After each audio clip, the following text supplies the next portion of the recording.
Refinement and Enlightenment. Anyone who believes in God knows that sometimes God refines us through various difficulties and worries. God refines us because aspects of our lives are displeasing to Him, and He wants us to recognize and eliminate these aspects.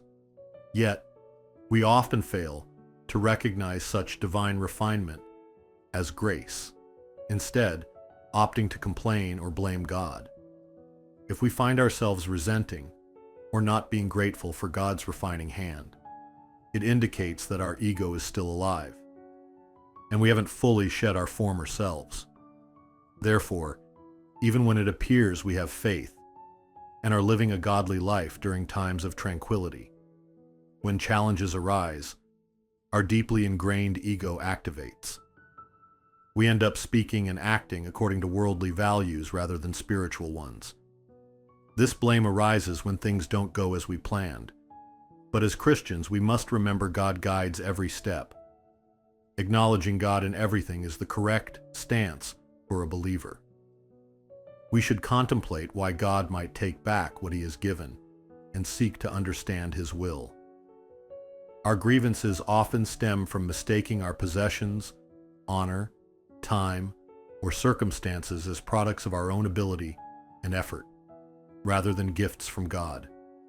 However, everything is provided by God, and if He chooses to take it away, it is within His definitive will and providence.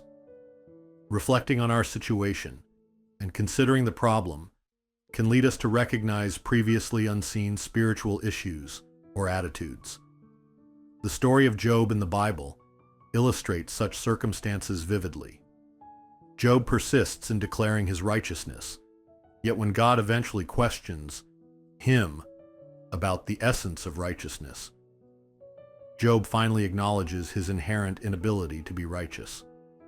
Job's focus was on his perfect deeds, but God highlighted the fundamental sin, leading Job to realize the inherent sinfulness of humanity that he had overlooked.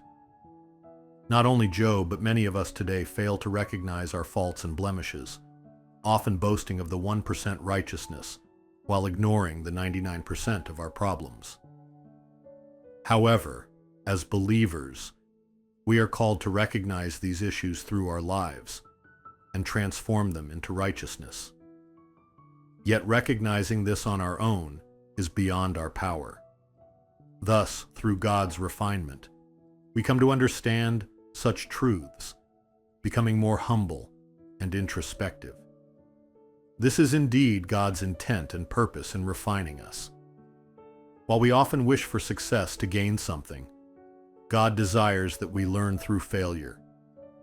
This difference between God's way and ours reveals that only those who grasp this can stand up amidst failure and frustration. Remember, everything is grace through God's refining touch, and through this refinement, we grow. Let's live every day filled with gratitude, enriching our lives with thankful words and attitudes. 구독, 좋아요, 알림 설정 해주세요. Subscribe, like, set notifications.